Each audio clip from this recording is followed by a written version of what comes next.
ಇದು ಕೊನೆ ಕ್ಷಣದ ದೃಶ್ಯಗಳನ್ನು ನಾವು ಗಮನಿಸ್ತಾ ಇದ್ದೀವಿ. ಡಿ ಸುಧಾಕರ್ ಅವರ ಅಂತ್ಯ ಸಂಸ್ಕಾರ ಪಾವಗಡ ರಸ್ತೆ ಜೈನ ಚಿತಾಗಾರಕ್ಕೆ ಕೊಂಡೊಯ್ಯಲಾಗುತ್ತೆ. ಪಾರ್ಥಿವವನ್ನು ಅಲ್ಲಿ ಅಂತ್ಯಕ್ರಿಯೆಯನ್ನು ನೆರವೇರಿಸ್ತಾರೆ. ಅಗ್ನಿಸ್ಪರ್ಶ ಮಾಡೋ ಮೂಲಕವಾಗಿ ಅಂತ್ಯ ಸಂಸ್ಕಾರ ನೆರವೇರುತ್ತೆ. ಪಾವಗಡ ರಸ್ತೆಯ ಜೈನ ಚಿತಾಗಾರದ ದೃಶ್ಯ ಇದು. ಹೇಗಾಯಿತು ಏನು ಅನ್ನೋದನ್ನು ಮಾತನಾಡ್ತಾ ಇದ್ವಿ ನಾವು. ಶ್ವಾಸಕೋಶದ ಸೋಂಕಿನಿಂದ ಬಳಲ್ತಾ ಇದ್ರು, ಚಿಕಿತ್ಸೆಗೆ ಫಲಕಾರಿಯಾಗದೆ ಕೊನೆಯುಸಿರೆಳೆದಿದ್ದಾರೆ. ಅದಕ್ಕೂ ಮುಂಚಿತವಾಗಿ ಅವರಿಗೆ ಈ ನೀ ಕ್ಯಾಪ್ ಮಂಡಿ ಚಿಪ್ಪಿನ ಶಸ್ತ್ರಚಿಕಿತ್ಸೆ ಕೂಡ ನಡೆದಿರುತ್ತೆ. ಯಶವಂತಪುರದ ಮಣಿಪಾಲ್ ಆಸ್ಪತ್ರೆಗೆ ಅದಕ್ಕಾಗಿಯೇ ಅವರು ದಾಖಲಾಗಿರ್ತಾರೆ. ಅಲ್ಲಿ ಶ್ವಾಸಕೋಶದ ಸೋಂಕು ತಗುಲಿದೆ ಅನ್ನೋದು ಗೊತ್ತಾಗುತ್ತೆ. ಆನಂತರ ಯಶವಂತಪುರ ಆಸ್ಪತ್ರೆಯಿಂದ ಎಲೆಕ್ಟ್ರಾನಿಕ್ ಸಿಟಿಯಲ್ಲಿರುವಂಥ ಕಿಮ್ಸ್ ಆಸ್ಪತ್ರೆಗೆ ಅವರನ್ನು ಸ್ಥಳಾಂತರ ಮಾಡ್ತಾರೆ. ಎಕ್ಸ್ಪರ್ಟ್ಸ್ ಡಾಕ್ಟರ್ಸ್ಗಳಿದ್ದಾರೆ, ತಜ್ಞ ವೈದ್ಯರು ಸತತ ಚಿಕಿತ್ಸೆಯನ್ನು ಕೊಡ್ತಾರೆ. ಆ ನಂತರದಲ್ಲೂ ಕೂಡ ಅವರು ಚೇತರಿಸಿಕೊಳ್ಳೋದೇ ಇಲ್ಲ. DCM ಕೂಡ ಈ ಬಗ್ಗೆ ಹೇಳಿದ್ದಾರೆ. ಎಕ್ಸ್ಪರ್ಟ್ ಡಾಕ್ಟರ್ಗಳನ್ನು ಸಜೆಸ್ಟ್ ಮಾಡಿದ್ದೀವಿ, ಬೆಸ್ಟ್ ಟ್ರೀಟ್ಮೆಂಟ್ಗಳನ್ನು ಕೊಡಿಸಲಾಗಿದೆ, ಬಟ್ ಅವರನ್ನು ಉಳಿಸ್ಕೊಳ್ಳೋದಕ್ಕಾಗಿಲ್ಲ ಅಂತ. ಇವರಿಗೆ ಪತ್ನಿ, ಪುತ್ರ ಹಾಗೆ ಪುತ್ರಿ ಇದ್ದಾರೆ. ಪುಟ್ಟದಾದ ಕುಟುಂಬವನ್ನು ಡಿ ಸುಧಾಕರ್ ಅಗಲಿದ್ದಾರೆ. ಆ ಕೊನೆಯ ಪ್ರೊಸೀಜರ್ಗಳನ್ನು ಗಮನಿಸ್ಬೋದು ನೀವು. ಈ ಸರ್ಕಾರಿ ಗೌರವಗಳನ್ನು ಹೇಗೆ ಸಲ್ಲಿಸಲಾಗಿದೆ ಅಂತ. ತ್ರಿವರ್ಣ ಧ್ವಜವನ್ನು ಹೊದಿಸಲಾಗುತ್ತೆ. ಅನಂತರದಲ್ಲಿ ಅದನ್ನು ತೆಗೆದು ಚೊಕ್ಕದಾಗಿ ಫೋಲ್ಡ್ ಮಾಡಿ ಅದನ್ನು CM ಮುಖಾಂತರವಾಗಿ ಕುಟುಂಬಕ್ಕೆ ಹಸ್ತಾಂತರ ಮಾಡಲಾಗಿದೆ. ತ್ರಿವರ್ಣ ಧ್ವಜ ಹಸ್ತಾಂತರ ಇದಾಗಲೇ ಆಗಿದೆ, ಆ ಪ್ರಕ್ರಿಯೆಗಳು ಮುಗಿದಿದೆ. ಇದೀಗ ಜೈನ ಸಂಪ್ರದಾಯದ ಪ್ರಕಾರ ಅಂತ್ಯಕ್ರಿಯೆ ನೆರವೇರಬೇಕಿದೆ. ಪುತ್ರ ಅಂತೂ ಕಣ್ಣೀರಾಗಿದ್ದರು ನಿನ್ನೆ ದಿನ, ದುಃಖವನ್ನು ತಡೆಯೋದಕ್ಕಾಗ್ದೇನೆ. ಪುತ್ರಿನೂ ಗೋಳಾಡ್ತಾ ಇದ್ರು. ಪತ್ನಿ ಈಗ ಮೌನಕ್ಕೆ ಜಾರಿದ್ದಾರೆ. ಇಂಥ ಸಂದರ್ಭದಲ್ಲಿ ಅವರ ಕುಟುಂಬದವರ ಮನಸ್ಸಿನಲ್ಲಿ ಅದೇನು ಓಡ್ತಾ ಇರುತ್ತೆ ಖಂಡಿತವಾಗಿ ಹೇಳೋದಕ್ಕೆ ಸಾಧ್ಯ ಇಲ್ಲ. ಬಹುಶಃ ಅವರು ಈ ಪ್ರೆಸೆಂಟಲ್ಲಿ ಇರ್ತಾರೋ ಇಲ್ವೋ, ಏನಾಗ್ತಾ ಇದೆ ಅನ್ನೋದು ಅವ್ರಿಗೆ ಪ್ರಾಸೆಸ್ ಆಗ್ತಾ ಇರುತ್ತೋ ಇಲ್ವೋ, ಅಷ್ಟು ದುಃಖದಲ್ಲಿರ್ತಾರೆ. ಏನು ನಡೀತಾ ಇದೆಯೋ ಅದ್ರ ಪ್ರಕಾರವಾಗಿ ನಡ್ಕೊಂಡು ಹೋಗ್ತಾ ಇರುತ್ತೆ. ಇದೀಗ ಅಲ್ಲಿ ಅಂತ್ಯ ಸಂಸ್ಕಾರಕ್ಕೆ ಕೊನೆಯ ಹಂತದ ಸಿದ್ಧತೆಗಳಾಗ್ತಾ ಇದೆ. ಇನ್ನೇನು ಕೆಲ ಕ್ಷಣಗಳಲ್ಲಿ ಅಂತ್ಯಕ್ರಿಯೆ ನಡೆದು ಹೋಗುತ್ತೆ. ಅಗ್ನಿಸ್ಪರ್ಶ ಮೂಲಕವಾಗಿ ಅಂತ್ಯಕ್ರಿಯೆಯನ್ನು ನಡೆಸಲಾಗುತ್ತೆ. ಅದರ ಜವಾಬ್ದಾರಿಯನ್ನು ಅವರ ಪುತ್ರನೇ ವಹಿಸ್ಕೊಂಡಿದ್ದಾರೆ. ಪುತ್ರ ಅಗ್ನಿಸ್ಪರ್ಶ ಮಾಡೋ ಮುಖಾಂತರವಾಗಿ ಪಂಚಭೂತಗಳಲ್ಲಿ ಲೀನವಾಗಿಸ್ತಾರೆ ಪಾರ್ಥಿವವನ್ನು. ಇದೀಗ ಹೆಗಲು ಕೊಟ್ಟು ಪಾರ್ಥಿವವನ್ನು ಹೊತ್ತು ಸಾಗಿಸಲಾಗ್ತಾ ಇದೆ. ನೇರ ದೃಶ್ಯಗಳಲ್ಲಿ ಪ್ರಕ್ರಿಯೆಗಳು ಹೇಗಾಗ್ತಾ ಇದೆ ಅನ್ನೋದನ್ನ ಗಮನಿಸಬಹುದು ನೀವು. ಶಾಸಕರು, ಸಚಿವರು ಎಲ್ಲರೂ ಕೂಡ ಬಂದಿದ್ದಾರೆ. ಸರ್ಕಾರಿ ಗೌರವದ ಸಂದರ್ಭದಲ್ಲೂ ಕೂಡ ಅವರ ಉಪಸ್ಥಿತಿ ಇತ್ತು. ಈಗಲೂ ಕೂಡ ಸ್ಥಳದಲ್ಲಿದ್ದು ಎಲ್ಲವನ್ನ ಕೂಡ ಗಮನಿಸ್ತಾ ಇದ್ದಾರೆ. ಜೊತೆಗೆ ತಮ್ಮ ಅಂತಿಮ ಗೌರವವನ್ನು ಕೂಡ ಸಲ್ಲಿಸ್ತಾ ಇದ್ದಾರೆ. ಬಹಳಷ್ಟು ಸಂಖ್ಯೆಯಲ್ಲಿ ಜನ ಸೇರಿದ್ದಾರೆ, ನಮ್ಗೆ ಸ್ಪಷ್ಟವಾಗ್ತಾ ಇದೆ ಈ ದೃಶ್ಯದಲ್ಲಿ. ನಿನ್ನೆ ದಿನ ಅಂತಿಮ ದರ್ಶನಕ್ಕೆ ವ್ಯವಸ್ಥೆ ಮಾಡಿಕೊಟ್ಟಿದ್ರು. ಅದಾದ ನಂತರನೂ ಕೂಡ ಇವತ್ತು ಅಂತ್ಯಕ್ರಿಯೆ ಸಂದರ್ಭ ಕೊನೆಯದಾಗಿ ಅವರನ್ನು ನೋಡಬೇಕು ಅಂತ ಬಂದಂಥ ಅವರ ಅಭಿಮಾನಿಗಳ ಸಂಖ್ಯೆ, ಆಪ್ತರ ಸಂಖ್ಯೆ, ಸಹೋದ್ಯೋಗಿಗಳ ಸಂಖ್ಯೆ ಬಹಳಷ್ಟಿದೆ. ಅಂತ್ಯ ಸಂಸ್ಕಾರದ ದೃಶ್ಯ ಇದು. ಸಾಕಷ್ಟು ಜನ ಬಂಧುಗಳು ಸೇರಿದ್ದಾರೆ. ವಿಧಿವಿಧಾನಗಳು ನಡೀತಾ ಇದೆ. ಇನ್ನೇನು ಕೆಲ ಕ್ಷಣದಲ್ಲಿ ಅಂತ್ಯ ಸಂಸ್ಕಾರ ನೆರವೇರುತ್ತೆ. ಕಾಂಗ್ರೆಸ್ನಿಂದಲೂ ಕೂಡ ಶಾಸಕರಾಗಿ ಆಯ್ಕೆ ಆಗ್ತಾರೆ. ಪಕ್ಷೇತರಾಗಿ ನಿಂತಾಗ್ಲೂ ಕೂಡ ಗೆದ್ದಿದ್ದಾರೆ. ಹಾಗಂತ ಸೋಲೆ ಕಂಡಿಲ್ಲ ಅಂತ ಏನೂ ಇಲ್ಲ, ಸೋಲನ್ನು ಕೂಡ ಅನುಭವಿಸಿದ್ದಿದೆ.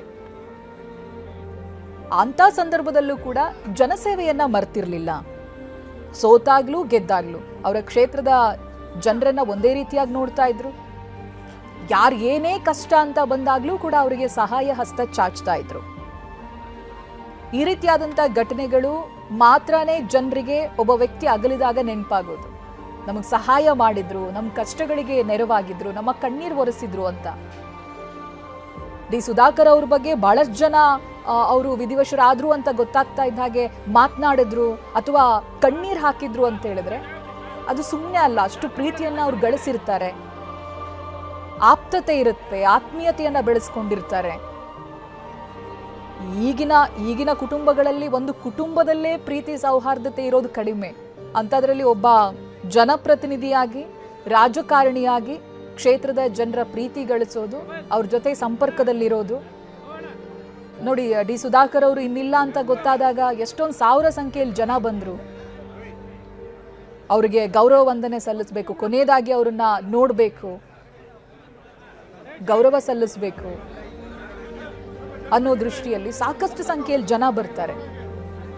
ಕಾರಣ ಒಂದಲ್ಲ ಒಂದು ರೀತಿಯಲ್ಲಿ ಡಿ ಸುಧಾಕರ್ ಅವರು ಅವರಿಗೆ ಸಹಾಯ ಮಾಡಿರ್ತಾರೆ, ಹತ್ತಿರದಿಂದ ಬಲ್ಲವರಾಗಿರ್ತಾರೆ, ಅವರ ಗುಣ ಸ್ವಭಾವ ಏನು ಅನ್ನೋದಾಗಿ ಗೊತ್ತಿರುತ್ತೆ. ಇಂಥ ವ್ಯಕ್ತಿಯನ್ನ ನಾವು ಕಳ್ಕೊಂಡ್ವಲ್ಲ ಅನ್ನೋ ನೋವಲ್ಲಿ ಬಂದಿರ್ತಾರೆ ಅವರನ್ನು ನೋಡೋದಕ್ಕೆ. ಅಂತಿಮವಾಗಿ ಒಂದು ಗೌರವ ಸಲ್ಲಿಸೋದಕ್ಕಾಗಿ ಬಂದಿದ್ದಾರೆ. ನೀವೀಗ ಗಮನಿಸ್ತಾ ಇರೋದು ಪಾವಗಡ ರಸ್ತೆಯ ಜೈನ ಚಿತಾಗಾರದ ನೇರ ದೃಶ್ಯ. ನೋಡಿ, ಅಲ್ಲಿ ಕಾಂಪೌಂಡ್ ವಾಲ್ ಇದೆ, ಅದ್ರ ಹೊರಗಡೆನೂ ಕೂಡ ಸಾಕಷ್ಟು ಸಂಖ್ಯೆಯಲ್ಲಿ ಜನ ನಿಂತಿದ್ದಾರೆ. ಒಂದು ದಿನಾನೇ ಕಳೆದು ಹೋಯ್ತು. ಇವತ್ತಿನ ಬೆಳಗಿನ ಜಾವ 3:15 ಅಂತ ಹೇಳಿದ್ರೆ 24 ಗಂಟೆಗಳಾಯಿತು. 24 ಗಂಟೆ ನಂತರನೂ ಕೂಡ ಅಂತಿಮ ದರ್ಶನಕ್ಕೆ ಅಂತ ಬರ್ತಾ ಇರುವಂಥ ಜನಸಾಗರ ಏನು ಕಡಿಮೆ ಆಗಿಲ್ಲ. ಎತ್ತೆತ್ತರದ ಟೇಬಲ್ಗಳು ಆ ಸ್ಥಳಗಳಲ್ಲೆಲ್ಲ ಹತ್ತಿ ನಿಂತು ಅಂತ್ಯಕ್ರಿಯೆಯನ್ನು ಗಮನಿಸ್ತಾ ಇದ್ದಾರೆ. ಇನ್ನೆಷ್ಟು ಪ್ರೀತಿಯನ್ನು ಗಳಿಸಿರಬೇಡ ಡಿ ಸುಧಾಕರ್ ಅವರು. ಇಂಥದ್ದನ್ನೆಲ್ಲ ನೋಡಿದಾಗ ಬದುಕಿದ್ರೆ ಈ ರೀತಿಯಾಗಿ ಬದುಕಬೇಕು ಅಂತ ಅನ್ಸುತ್ತೆ. ಬೇರೆ ರಾಜಕಾರಣಿಗಳಿಗೆ, ಜನನಾಯಕರಿಗೆ ಅಷ್ಟು ಸುಲಭ ಅಲ್ಲ ರಾಜಕಾರಣಿಯಾಗಿದ್ದು ಜನರ ಪ್ರೀತಿ ಗಳಿಸೋದು. ಡಿ ಸುಧಾಕರ್ ಅವರಿಗೆ ಅಂಥ ಗೌರವ ಸಿಕ್ಕಿದೆ, ಪ್ರೀತಿ ಸಿಕ್ಕಿದೆ. ಇವತ್ತು ಸಕಲ ಸರ್ಕಾರಿ ಗೌರವದೊಂದಿಗೆ ಅವರ ಅಂತ್ಯ ಸಂಸ್ಕಾರ ನಡೀತಾ ಇದೆ, ನಾವು ಗಮನಿಸ್ತಾ ಇದ್ದೀವಿ. ತ್ರಿವರ್ಣ ಧ್ವಜವನ್ನು ಹೊದಿಸಲಾಗಿತ್ತು, ಗೌರವ ಕೊಡಲಾಗಿತ್ತು. ಅನಂತರದಲ್ಲಿ ಖುದ್ದು CM ಶಿಷ್ಟಾಚಾರದ ಪ್ರಕಾರವಾಗಿಯೇ ಖುದ್ದು CM ಅವರು ಅವರ ಕುಟುಂಬಕ್ಕೆ, ಡಿ ಸುಧಾಕರ್ ಅವರ ಕುಟುಂಬಕ್ಕೆ ತ್ರಿವರ್ಣ ಧ್ವಜವನ್ನು ಹಸ್ತಾಂತರ ಮಾಡ್ತಾರೆ. ಆ ನಂತರದಲ್ಲಿ ಇದೀಗ ಜೈನ ಸಂಪ್ರದಾಯದ ಪ್ರಕಾರ ಅಂತ್ಯಕ್ರಿಯೆಯ ಪ್ರಕ್ರಿಯೆ ನಡೀತಾ ಇದೆ. ಜನ ಯಾವ ರೀತಿಯಾಗಿ ಸೇರಿದ್ದಾರೆ ನೋಡು, ಎಲ್ಲ ಮತ, ಎಲ್ಲ ಧರ್ಮದವರು ಇದ್ದಾರೆ. ನಿಜವಾಗಿಯೂ ಒಬ್ಬ ವ್ಯಕ್ತಿ ಪ್ರೀತಿಯನ್ನ ಗಳಿಸಿದ್ರೆ ಅವರಿನ್ನಿಲ್ಲ ಅಂತ ಗೊತ್ತಾದಾಗ ಬರುವಂಥ ಜನರ ಸಂಖ್ಯೆಯಲ್ಲಿ ಅವರ ಮಾತುಗಳಲ್ಲೇ ಗೊತ್ತಾಗ್ಬಿಡುತ್ತೆ. ಡಿ ಸುಧಾಕರ್ ಅವ್ರ ಬಗ್ಗೆ ಅವರ ಆಪ್ತರು ಮಾತನಾಡ್ತಾ ಇದ್ರು, ಎಂಥ ವ್ಯಕ್ತಿತ್ವ ಅಂತ. ಕ್ಷೇತ್ರಕ್ಕಾಗಿ ಆ ನೀರಾವರಿ ವಿಚಾರವಾಗಿ ಹೇಳ್ತಾ ಇದ್ವಿ ನಾವು. ಕುಡಿಯೋ ನೀರಿನ ಸಮಸ್ಯೆ ಇದೆ ಅಂತ ಹೇಳಿದ್ರೆ ಆ ನೋವು ಆ ಕ್ಷೇತ್ರದವರಿಗೆ ಗೊತ್ತು, ಬೇರೆ ಅಲ್ಲ. ಕುಡಿಯೋದಕ್ಕೂ ಶುದ್ಧವಾದಂಥ ನೀರು ಸಿಗದೆ ಇರೋದು, ಸರಿಯಾದ ಸಪ್ಲೈ ಇಲ್ಲದೆ ಇರೋದು, ಆ ಸಮಸ್ಯೆನ ಬಗೆಹರಿಸೋದಕ್ಕೆ ಬಹಳ ಕಷ್ಟಪಟ್ಟಿದ್ರು ಡಿ ಸುಧಾಕರ್ ಅವರು. ಹಾಗಾಗಿನೇ ಆ ಕ್ಷೇತ್ರದ ಜನ ಅವರನ್ನ ನೆನಪಿಸ್ಕೊಳ್ತಾರೆ. ಬಹಳ ಅಗತ್ಯ ಅಂತ ಇರುತ್ತಲ್ಲ ಜೀವನಕ್ಕೆ, ಅದು ಕ್ಷೇತ್ರದ ಜನರಿಗೆ ಸಿಗಬೇಕು ಅನ್ನೋದು ಡಿ ಸುಧಾಕರ್ ಅವರ ಉದ್ದೇಶ ಆಗಿತ್ತು. ಹಾಗಾಗಿನೇ ಕುಡಿಯೋ ನೀರಿಗಾಗಿ ಅದನ್ನ ಪ್ರತಿ ಮನೆಗೂ ತಲುಪಿಸೋದಕ್ಕೆ, ಯಾರೂ ಆ ಸಮಸ್ಯೆನ ಅನುಭವಿಸಬಾರದು ಅನ್ನೋ ಕಾರಣಕ್ಕೆ ಶ್ರಮ ಪಟ್ಟಿದ್ದಾರೆ. ಅದನ್ನು ಸೇರಿದಂತೆ ಕೇವಲ ಈ ಸರ್ಕಾರಿ ಅನುದಾನಗಳನ್ನು ಬಳಸ್ಕೊಂಡು ಕೆಲಸ ಮಾಡೋದು ಮಾತ್ರ ಅಲ್ಲ, ಒಬ್ಬ ಶಾಸಕ ಸಚಿವ ಅಂತ ಹೇಳಿದ್ಮೇಲೆ ಅವರ ವೈಯಕ್ತಿಕವಾಗಿ ಕೆಲವೊಂದು ಜವಾಬ್ದಾರಿಗಳಿರುತ್ತೆ. ಅದನ್ನು ತುಂಬ ಸುಂದರವಾಗಿ ಚೆನ್ನಾಗಿ ನಿಭಾಯಿಸಿದ್ದಾರೆ. ಯಾರಿಗೆ ಎಲ್ಲೇ ಬರಲಿ, ಎಷ್ಟೊತ್ತಿಗೇನೆ ಬರಲಿ, ಕಚೇರಿ ಆಗಿರಲಿ, ಮನೆ ಆಗಿರಲಿ, ಬಂದಾಗ ಭಾಳಷ್ಟು ಜನ ಕ್ಷೇತ್ರದ ಜನರಿಗೆ ಏನಿರುತ್ತೆ ಅಂತ ಹೇಳಿದ್ರೆ, ಸಾಲ್ವ್ ಮಾಡ್ತಾರೋ ಇಲ್ವೋ, ಅಟ್ಲೀಸ್ಟ್ ಒಬ್ಬ ಜನನಾಯಕನಾಗಿ ನಮ್ಮ ಕಷ್ಟನ ಕೂತು ಕೇಳಲಿ ಸಾಕು ಅಂತ. ಅದನ್ನೇ ಎಷ್ಟೋ ಜನ ಮಾಡಲ್ಲ. ಡಿ ಸುಧಾಕರ್ ಅವರು ಆ ರೀತಿಯಾಗಿ ಜನರಿಗೆ ಯಾವತ್ತೂ ಕೂಡ ಡಿಸಪಾಯಿಂಟ್ಮೆಂಟ್ ಮಾಡಿಲ್ಲ. ಬಂದಂಥ ಜನರ ಕಷ್ಟ ಆಲಿಸಿದ್ದಾರೆ ಅಷ್ಟೇ ಅಲ್ಲ, ಅವರಿಗೆ ತಮ್ಮಿಂದ ಆಗೋ ಸಹಾಯವನ್ನು ಮಾಡಿ ಕಳಿಸಿದ್ದಾರೆ. ಜನ ಇವತ್ತು ಕಣ್ಣೀರು ಹಾಕೋದಕ್ಕೂ ಕೂಡ ಅದೇ ಕಾರಣ. ಎಲ್ಲೋ ಒಂದು ಮನೆಯಲ್ಲಿ ಸ್ಕಾಲರ್ಶಿಪ್ ಅಗತ್ಯ ಇರುತ್ತೆ, ಮಕ್ಕಳು ಕಲಿಯೋದಕ್ಕೆ, ಅದಕ್ಕೆ ಸಹಾಯ ಮಾಡಿರ್ತಾರೆ. ಇನ್ಯಾರಿಗೋ ಉದ್ಯೋಗ ಬೇಕಿರುತ್ತೆ. ಇನ್ನು ಕೆಲ ಏರಿಯಾಗಳಲ್ಲಿ ದೊಡ್ಡ ಸಮಸ್ಯೆ ಆಗಿ ಕಾಣ್ತಾ ಇದ್ದಿದ್ದೇ ನೀರಿಲ್ಲ ಅನ್ನೋದು. ಅಂಥ ಸಮಸ್ಯೆಗಳನ್ನು ಹೊತ್ತು ತರ್ತಾ ಇದ್ರು ಡಿ ಸುಧಾಕರ್ ಅವ್ರ ಮನೆಗೆ. ನೋಡಿ ಈ ರೀತಿಯಾಗಿ ಏರಿಯಾಗಳಲ್ಲಿ ಸಮಸ್ಯೆ ಆಗ್ತಾ ಇದೆ ಅಂತ. ಅವೆಲ್ಲನ ಆಲಿಸಿ ಸರ್ಕಾರದ CM ಜೊತೆಗೋ DCM ಜೊತೆಗೋ ಅದನ್ನು ಚರ್ಚೆ ಮಾಡಿ ಹೇಗೆ ಸಾಲ್ವ್ ಮಾಡ್ಬೋದು ಅಂತ ಸಭೆ ನಡೆಸೋದು, ಕ್ಷೇತ್ರದ ಜನರಿಗೆ ಅದೇನು ಪ್ರಾಮಿಸ್ ಮಾಡಿದಾರೋ ಅದನ್ನು ನಿಭಾಯಿಸೋ ಕಡೆಗೆ ಅವ್ರು ಮಾಡಿದ್ದಂಥ ಕೆಲಸ ಇವತ್ತು ಅವರನ್ನ ಜನ ನೆನಪಿನಲ್ಲಿ ಇಟ್ಕೊಳ್ಳೋ ರೀತಿಯಾಗಿ ಮಾಡಿದೆ. ಜನ ಹೆಚ್ಚಾಗ್ತಾನೆ ಇದ್ದಾರೆ ನೋಡಿ. ನಾವಾಗಲೇ ನೀವಾಗ ಏನು ಗಮನಿಸ್ತಾ ಇದ್ದೀರಿ ರೈಟ್ ವಿಂಡೋದಲ್ಲಿ, ಅದು ಲೈವ್ ದೃಶ್ಯ. ಅಲ್ಲಿ ಗಂಟೆಗೂ ಜನ ಬರ್ತಾನೆ ಇದ್ದಾರೆ. ಅಂತ್ಯಕ್ರಿಯೆ ನಡೀತಾ ಇದೆ, ಕೊನೆಯ ಹಂತದಲ್ಲಿ ಇದೆ, ಕೊನೆಯ ಹಂತದ ಪ್ರಕ್ರಿಯೆಗಳು ನಡೀತಾ ಇದೆ. ಪ್ರತಿಯೊಬ್ಬರೂ ಕೂಡ ಕಟ್ಟಿಗೆ ತುಂಡುಗಳನ್ನ ಇಡಬೇಕು ಅಂತ ಇರುತ್ತೆ. ಹಾಗಾಗಿ ಆ ಕುಟುಂಬದವರು, ಆಪ್ತರು ಅದು ಮಾಡ್ತಾ ಇದ್ದಾರೆ. ಸೊ ಇದು ಕೊನೆಯ ಹಂತದ ದೃಶ್ಯ ನಾವು ಗಮನಿಸ್ತಾ ಇರೋದು. ಇಲ್ಲೂ ಕೂಡ ಜನಸಾಗರವನ್ನೇ ನೋಡ್ಬೋದು ನಾವು. ಪುಟ್ಟ ಕುಟುಂಬ ಆಗಿರ್ಬೋದು, ಬಟ್ ಅವರು ಕ್ಷೇತ್ರದ ಜನರು, ಬಂಧುಗಳು ಅಂತ ತುಂಬ ಪ್ರೀತಿ ಗಳಿಸಿದ್ದಾರೆ. ಕುಟುಂಬದ ಹೊರತಾಗಿನೂ ಕೂಡ ಇವತ್ತು ಸಾವಿರಾರು ಸಂಖ್ಯೆಯಲ್ಲಿ ಜನ ಬಂದಿದ್ದಾರೆ ಅಂತಿಮ ವಿಧಿವಿಧಾನಕ್ಕೆ ಹೆಗಲಾಗೋದಕ್ಕೆ, ಅವರನ್ನು ಕೊನೆಯದಾಗಿ ಒಮ್ಮೆ ನೋಡೋದಕ್ಕೆ, ಅಂತಿಮ ಗೌರವವನ್ನು ಸಲ್ಲಿಸೋದಕ್ಕೆ ಸಾಕಷ್ಟು ಸಂಖ್ಯೆಯಲ್ಲಿ ಜನ ಬಂದಿದ್ದಾರೆ. ಹಾಗೆ ಬಂದಂಥ ಒಂದಷ್ಟು ಜನ ಕಣ್ಣೀರು ಹಾಕಿದ್ದಾರೆ. ಭಾಳಷ್ಟು ಬಾರಿ ಏನಾಗುತ್ತೆ ಅಂತ ಹೇಳಿದ್ರೆ, ಇನ್ನು ಕಷ್ಟ ಹೇಳ್ಕೊಳ್ಳೋದಕ್ಕೆ ಇಂಥ ಒಬ್ಬ ನಾಯಕ ಸಿಗ್ತಾನೋ ಇಲ್ವೋ ಅನ್ನೋ ಭಯ ಇರುತ್ತಲ್ಲ ಜನರಿಗೆ, ಅದು ಕಣ್ಣೀರು ಹಾಕೋ ರೀತಿಯಾಗಿ ಮಾಡುತ್ತೆ. ಯಾರೋ ಸುಲಭವಾಗಿ ಒಬ್ಬರು ಶಾಸಕರು, ಸಚಿವರು ಹಮ್ಮು ಬಿಮ್ಮು ಇಲ್ಲ, ನಾವು ಹೋದಾಗೆಲ್ಲ ಸ್ಪಂದಿಸ್ತಾರೆ, ಸಹಾಯ ಮಾಡ್ತಾರೆ, ನಾವು ಕೇಳಿದ್ದನ್ನು ಕೊಡ್ತಾರೆ ಅಂತ ಇದ್ದಾಗ, ಆ ವ್ಯಕ್ತಿ ಇನ್ನಿಲ್ಲ, ಇವತ್ತಿನ ದಿನ ಇಲ್ಲ, ಇನ್ನಿರೋದಿಲ್ಲ ಅಂತ ಗೊತ್ತಾದಾಗ ಆ ಭಯ ದುಃಖವಾಗಿ ಕಣ್ಣೀರಾಗಿ ಹೊರಬರುತ್ತೆ. ಅದನ್ನೇ ನಾವು ಭಾಳಷ್ಟು ಜನರಲ್ಲಿ ನೋಡ್ತಾ ಇದ್ದೀವಿ. ಮತ್ತೊಂದು ಕಡೆ ಸಂಬಂಧಿಕರ ಆಕ್ರಂದನ, ದೂರದಲ್ಲಿ ನೋಡೋ ಕ್ಷೇತ್ರದ ಜನರೇ ಇಷ್ಟು ನೋವು ಅನುಭವಿಸ್ತಿರ್ಬೇಕಾದ್ರೆ ಅವ್ರ ಜೊತೆಗೆ ಇದ್ದಂಥ ಪತ್ನಿ, ಪುತ್ರಿ, ಪುತ್ರ, ಹಾಗೆ ಆಪ್ತ ಕುಟುಂಬಸ್ಥರು ಅವ್ರಿಗೆ ಹೇಗಾಗಬೇಡ, ಅವ್ರ ಜೊತೆಗೆ ಇನ್ನೆಷ್ಟು ಪ್ರೀತಿಯಿಂದ ಇದ್ದಿರಬೇಡ. ಸೊ ಹಾಗಾಗಿನೇ ಜನ ಗೋಳಾಡ್ತಾ ಇದ್ದಾರೆ. ಕುಟುಂಬಸ್ಥರು ಹಾಗೆ ಕ್ಷೇತ್ರದವರು ಕೂಡ ಕಣ್ಣೀರಾಗಿದ್ದಾರೆ. ತುಂಬ ಒಳ್ಳೆ ವ್ಯಕ್ತಿಗಳನ್ನ ಕಳ್ಕೊಂಡಾಗ ಇದು ಇಂಥ ದೃಶ್ಯಗಳು ನಮಗೆ ಕಾಣೋದಕ್ಕೆ ಸಿಗೋದು ಸಹಜ. ಮತ್ತೊಂದು ಕಡೆ ಪುತ್ರಿ, ಅವರನ್ನು ಎಷ್ಟು ಸಮಾಧಾನ ಮಾಡಿದ್ರೂ ಕೂಡ ಅವ್ರು ಸಮಾಧಾನ ಆಗ್ತಾ ಇಲ್ಲ. ಹಾಗೆ ಪುತ್ರ ಕೂಡ, ಈ ಪುಟ್ಟ ಮಕ್ಕಳು ಕಣ್ಣೀರು ಹಾಕಿದ ರೀತಿಯಾಗಿ ಅವ್ರು ಕಣ್ಣೀರು ಹಾಕ್ತಾ ಇದ್ರು. ಅವ್ರನ್ನ ಸಮಾಧಾನ ಮಾಡೋದಕ್ಕೆ ಹೋಗಿ DCM DKC ಅವ್ರಿಗೆ ಸಮಾಧಾನ ಮಾಡೋದಕ್ಕೆ ಹೋಗಿ ಮಗನಿಗೆ ಖುದ್ದು DCM ಕಣ್ಣೀರು ಹಾಕಿದ್ರು. ಇವೆಲ್ಲ ಸಾಕ್ಷಿ ಆ ವ್ಯಕ್ತಿ ಅದೆಷ್ಟು ಪ್ರೀತಿಯನ್ನ ಗಳಿಸಿದ್ರು ಅಂತ. ಇದು ನಿನ್ನೆ ದಿನ ಅಂತಿಮ ದರ್ಶನವನ್ನ ಪಡೆದ ನಂತರ DCM ಅವರ ಕುಟುಂಬಕ್ಕೂ ಕೂಡ ಸಾಂತ್ವನ ಹೇಳಿದ್ರು. ಇವತ್ತು ಕೂಡ ಸಕಲ ಸರ್ಕಾರಿ ಗೌರವ ನೀಡಬೇಕಾದ್ರೂ ಕೂಡ ಜೊತೆಯಾಗಿದ್ದಾರೆ. ಹಾಗೆ CM ಕೂಡ ಇದ್ದಾರೆ, ಹೋಮ್ ಮಿನಿಸ್ಟರ್ ಇದ್ದಾರೆ, ಸ್ಪೀಕರ್ ಇದ್ದಾರೆ, ಉಳಿದಂಥ ಕೆಲ ಸಚಿವರು ಕೂಡ ಭಾಗಿಯಾಗಿರೋದನ್ನು ನಾವು ಗಮನಿಸ್ಬೋದು. ನಿನ್ನೆ ದಿನ ಗಾರ್ಲ್ಯಾಂಡ್ ಅರ್ಪಿಸ್ತಾರೆ, ಗೌರವವನ್ನು ಸಲ್ಲಿಸಿದ್ರು. ಇವತ್ತು ಸರ್ಕಾರಿ ಗೌರವವನ್ನು ಸಲ್ಲಿಸ್ತಾರೆ. ಆ ನಂತರದಲ್ಲಿ ಅಂತ್ಯ ಸಂಸ್ಕಾರಕ್ಕೆ ನಡೀತಾ ಇರುವಂಥ ಸಿದ್ಧತೆ, ಕೊನೆ ಹಂತದ ದೃಶ್ಯಗಳನ್ನು ನೀವು ಮತ್ತೊಂದು ಕಡೆಯಲ್ಲಿ ನೋಡ್ಬೋದು. ನೇರ ದೃಶ್ಯ ಅದು. ಬಹುಶಃ ಇನ್ನೇನು ಅಗ್ನಿಸ್ಪರ್ಶ ಮಾತ್ರ ಬಾಕಿ ಇದೆ ಅಂತ ಅನಿಸುತ್ತೆ, ಅಥವಾ ಕೆಲ ಈ ತುಪ್ಪ ಇಂಥವುಗಳನ್ನು ಬಳಕೆ ಮಾಡ್ತಾರೆ, ಗೊತ್ತಿಲ್ಲ ಇದು ಸಂಪ್ರದಾಯ ಯಾವ ರೀತಿಯಾಗಿ ಸಾಗುತ್ತೆ ಅಂತ. ಜೈನ ಸಂಪ್ರದಾಯದ ಪ್ರಕಾರ ಅಂತ್ಯಕ್ರಿಯೆಯನ್ನು ನಡೆಸಲಾಗುತ್ತೆ. ಕಟ್ಟಿಗೆಗಳನ್ನು ಇರಿಸಿ ಅಂತಿಮವಾಗಿ ಅವರ ದರ್ಶನವನ್ನು ಮಾಡಿದ್ದಾರೆ ಕುಟುಂಬಸ್ಥರು. ಇದು ಬಹಳ ದುಃಖದ ಕ್ಷಣ. ಕೊನೆಯದಾಗಿ ಮುಖದ ಮೇಲೂ ಕೂಡ ಕಟ್ಟಿಗೆ ಒಂದು ತುಂಡನ್ನು ಇಡ್ತಾರೆ. ಕೊನೆಯದಾಗಿ ನೀವು ನೋಡ್ಕೊಳ್ಳಿ ಅಂತಲೂ ಹೇಳ್ತಾರೆ ಕುಟುಂಬಸ್ಥರಿಗೆ ಅಂತ್ಯ ಸಂಸ್ಕಾರ ಮಾಡೋ ಸಂದರ್ಭ. ಅದು ನಿಜಕ್ಕೂ ಬಹಳ ದುಃಖ ತರುತ್ತೆ. ಯಾಕೆಂತ ಹೇಳಿದ್ರೆ ಅದು ಕೊನೆಯದಾಗ ಅವರನ್ನು ಆ ಮುಖ ನೋಡೋದು, ಅನಂತರದಲ್ಲಿ ಮತ್ತೆ ನೋಡೋದಕ್ಕೆ ಸಿಗಲ್ಲ. ಅಗ್ನಿಸ್ಪರ್ಶ ಮಾಡ್ತಾರೆ. ಸೊ ಕೊನೆಯದಾಗೊಮ್ಮೆ ನೋಡ್ಕೊಳ್ಳಿ ಅಂತ ಕಟ್ಟಿಗೆಯನ್ನು ಇಡಬೇಕಾದ್ರೆ ಎಂಥವ್ರಿಗೂ ಕೂಡ ಬಹಳ ದುಃಖ ಆಗುತ್ತೆ. ಆ ಹಂತದಲ್ಲಿದ್ದಾರೆ ಇವಾಗ ಆ ಕುಟುಂಬದವರು.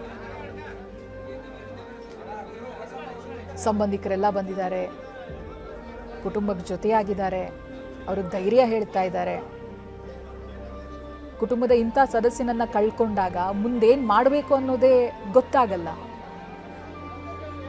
ಪುತ್ರಿ, ಪತ್ನಿ, ಪುತ್ರ ಯಾವ ರೀತಿಯಾಗಿ ನೋವಿನಲ್ಲಿದ್ದಾರೆ ಅನ್ನೋದನ್ನು ನಾವು ಗಮನಿಸ್ಬೋದು.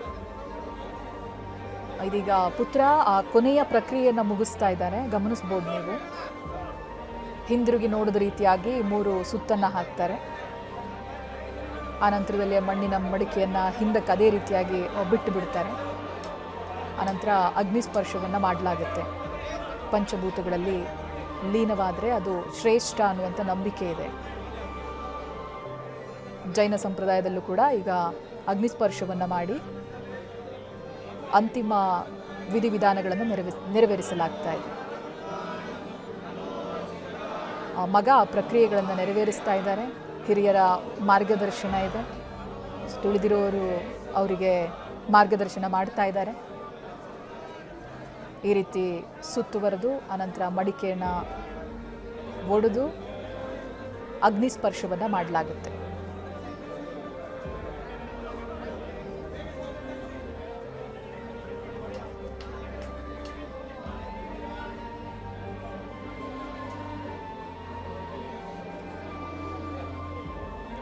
ಶಾಸಕರಾಗಿ ಒಂದು ಜವಾಬ್ದಾರಿ, ಸಚಿವರಾಗಿ ಇನ್ನೊಂದು ಹಂತದ ಜವಾಬ್ದಾರಿ, ಜೊತೆಗೆ ಕಳೆದ 20 ವರ್ಷಗಳಿಂದ ಇವರು ಡಿಸಿಸಿ ಬ್ಯಾಂಕ್ನ ಅಧ್ಯಕ್ಷರಾಗಿಯೂ ಕೂಡ ಸೇವೆಯನ್ನು ಸಲ್ಲಿಸಿರೋದನ್ನು ನಾವು ಗಮನಿಸಬಹುದು.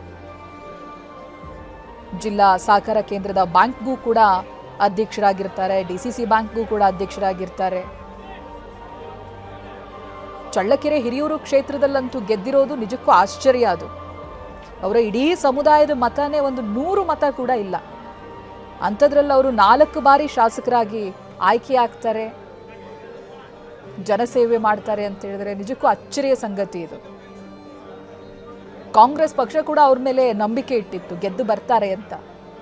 ಸಮುದಾಯದ ಬೆಂಬಲ ಪುಟ್ಟದಾಗಿ ಇದ್ರೂ ಕೂಡ, ಪುಟ್ಟ ಸಮುದಾಯ ಆದರೂ ಕೂಡ ಕ್ಷೇತ್ರದಲ್ಲಿ ಅವ್ರು ಮಾಡಿರೋ ಕೆಲಸದ ಮೇಲೆ ಪಕ್ಷಕ್ಕೆ ಬಹಳ ನಂಬಿಕೆ ಇತ್ತು.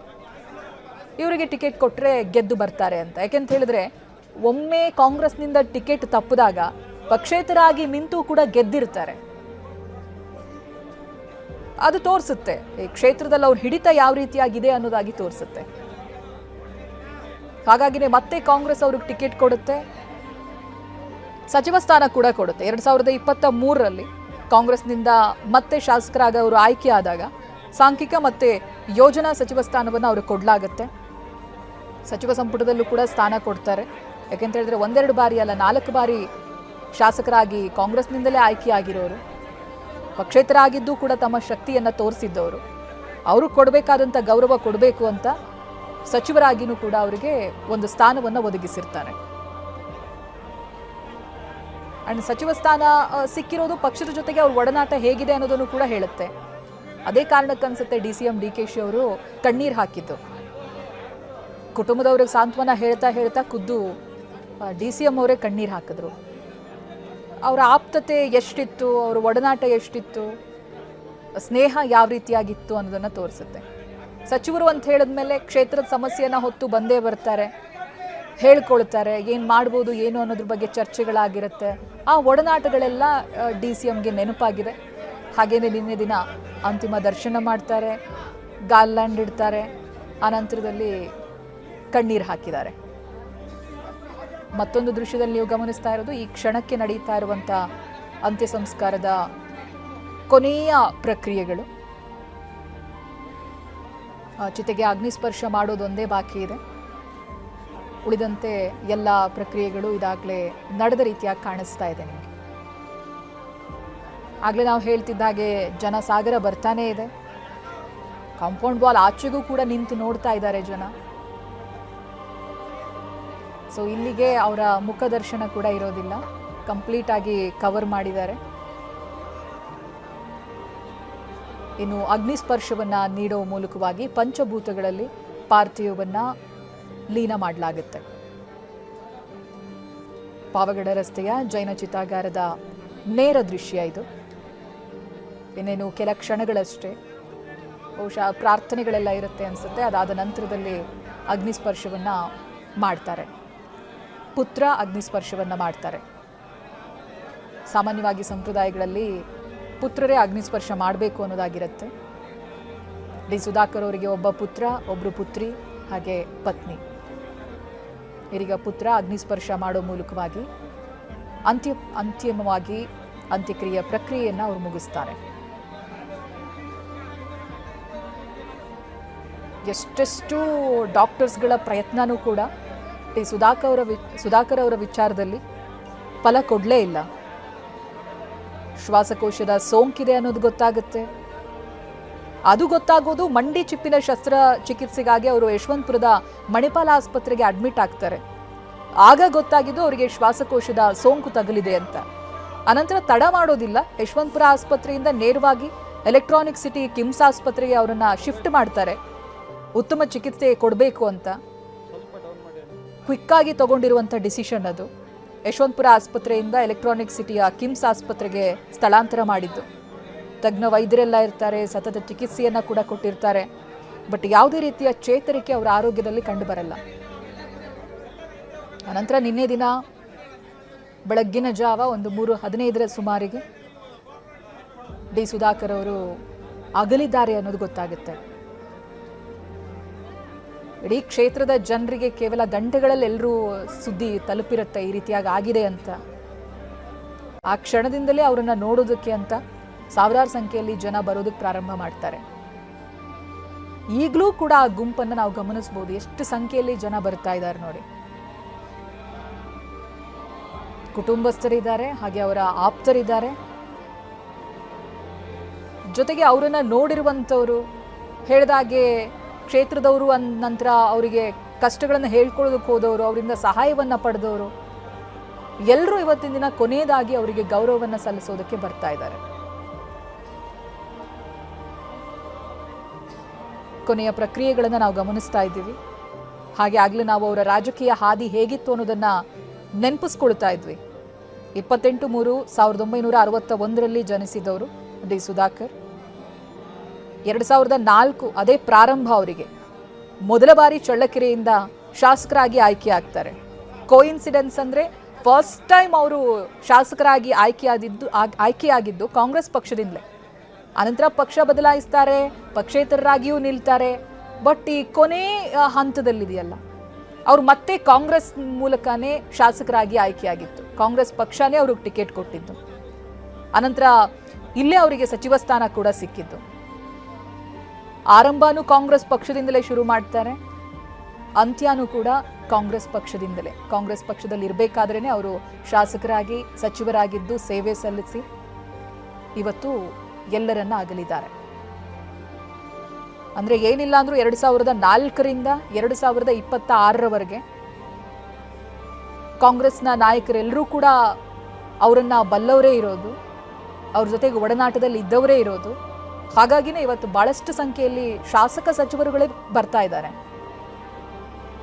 ಸರ್ಕಾರಿ ಗೌರವವನ್ನು ಸಲ್ಲಿಸಿದ್ದಾರೆ. ಹಾಗೆ ಕ್ಷೇತ್ರದಲ್ಲಿ ಶಾಲಾ ಕಾಲೇಜುಗಳಿಗೆ ರಜೆಯನ್ನು ಕೂಡ ಘೋಷಣೆ ಮಾಡಲಾಗಿದೆ. ಗೌರವಾರ್ಥವಾಗಿ ತ್ರಿವರ್ಣ ಧ್ವಜವನ್ನು ಹೊದಿಸಿ ಸಂಪೂರ್ಣ ಸರ್ಕಾರಿ ಗೌರವವನ್ನು ಸಲ್ಲಿಸಲಾಗುತ್ತೆ. ಅದಾದ ನಂತರ ಇದೀಗ ಅಂತ್ಯ ಸಂಸ್ಕಾರದ ಪ್ರಕ್ರಿಯೆಗಳು ನಡೀತಾ ಇದೆ. ಕುಟುಂಬಸ್ಥರು ಪ್ರಾರ್ಥನೆ ಸಲ್ಲಿಸ್ತಾ ಇದ್ದಾರೆ. ಕೊನೆಯ ಹಂತದ ದೃಶ್ಯ ಇವೆಲ್ಲವೂ ಕೂಡ.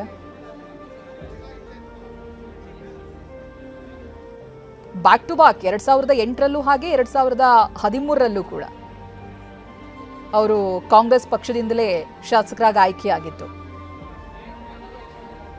ಅದಕ್ಕೂ ಮುಂಚಿತವಾಗಿ ಇನ್ ಬಿಟ್ವೀನ್ BS ಯಡಿಯೂರಪ್ಪ ಸರ್ಕಾರಕ್ಕೆ ಬೆಂಬಲ ಸೂಚಿಸ್ತಾರೆ. ಸಮಾಜ ಕಲ್ಯಾಣ ಇಲಾಖೆ ಸಚಿವರು ಕೂಡ ಆಗಿ ಸೇವೆ ಸಲ್ಲಿಸಿರ್ತಾರೆ. ಮತ್ತೆ ವಾಪಸ್ ಆಗಿದ್ದು ಮನೆ ಕಾಂಗ್ರೆಸ್ ಪಕ್ಷಕ್ಕೆ. 2018ರಲ್ಲೇನೆ ಅವರು ಸೋಲನ್ನು ಅನುಭವಿಸಿದ್ದು. ಆಗಲೇ ನಾವು ಹೇಳ್ತಾ ಇದ್ವಿ, ರಾಜಕಾರಣದಲ್ಲಿ ಸೋಲು ಗೆಲುವು ಇದ್ದೇ ಇರುತ್ತೆ, ಎರಡನ್ನೂ ಕೂಡ ಸಮಾನವಾಗಿ ಸ್ವೀಕರಿಸೋ ಮನಸ್ಥಿತಿ ಇರಬೇಕು. ಕ್ಷೇತ್ರದ ಜನರಿಗೆ ಸೋತಾಗ್ಲೂ ಕೂಡ ಅಷ್ಟೇ ಪ್ರೀತಿಯಿಂದ ಮಾತನಾಡಿಸುವಂಥ ಹೃದಯ ಇರಬೇಕು. ಅದು ಡಿ ಸುಧಾಕರ್ ಅವರಲ್ಲಿ ಜನ ನೋಡಿದ್ದಾರೆ.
राजेश खन्ना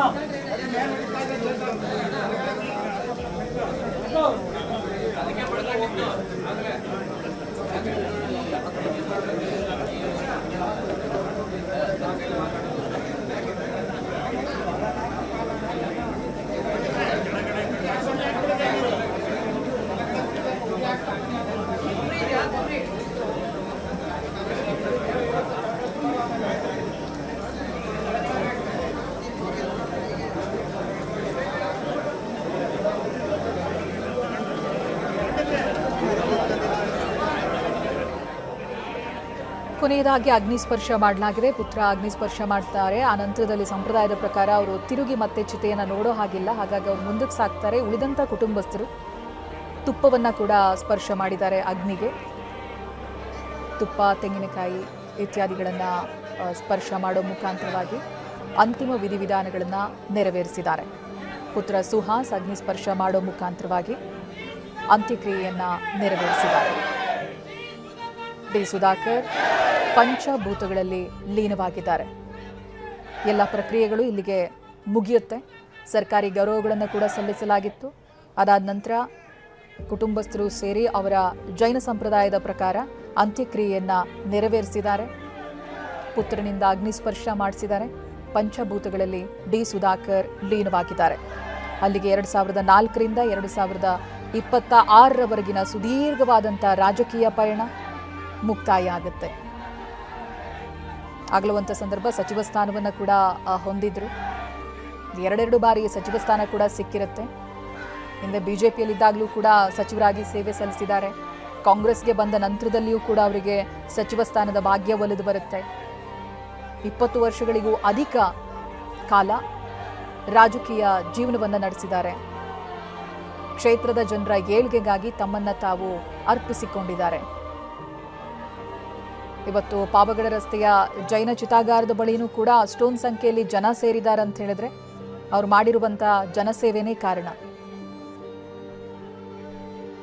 20 ವರ್ಷಗಳಿಗೂ ಅಧಿಕ ಕಾಲ ಜನರ ಕಷ್ಟಗಳಿಗೆ ಕಿವಿಯಾಗಿದ್ದಾರೆ. ಕ್ಷೇತ್ರದ ಜನರ ವಿಶ್ವಾಸ ಗಳಿಸಿದ್ದಾರೆ, ಪ್ರೀತಿ ಗಳಿಸಿದ್ದಾರೆ. ಬಹಳಷ್ಟು ಬಾರಿ ಶಾಸಕರಾಗಿ ಆಯ್ಕೆಯಾಗಿದ್ದಾರೆ. ಪಕ್ಷ ಯಾವುದಾದ್ರೇನು ಡಿ ಸುಧಾಕರ್ ಅವರ ಹೆಸರು ಕೇಳಿ ಅವರನ್ನ ನೋಡಿ ವೋಟ್ ಹಾಕುವಂತ ಒಂದಿಷ್ಟು ವೋಟ್ ಬ್ಯಾಂಕ್ ಅನ್ನು ಅವರು ಸೃಷ್ಟಿ ಮಾಡಿಕೊಂಡಿದ್ರು. ಅದೇ ಕಾರಣಕ್ಕೆ ಅವರು ಬಿಜೆಪಿಯಲ್ಲಿ ನಿಂತಾಗ್ಲೂ ಗೆಲ್ತಾರೆ, ಪಕ್ಷೇತರವಾಗಿ ನಿಂತಾಗ್ಲೂ ಗೆದ್ದಿದ್ದಾರೆ, ಕಾಂಗ್ರೆಸ್ನಲ್ಲಿ ನಿಂತಾಗ್ಲೂ ಗೆದ್ದಿದ್ದಾರೆ.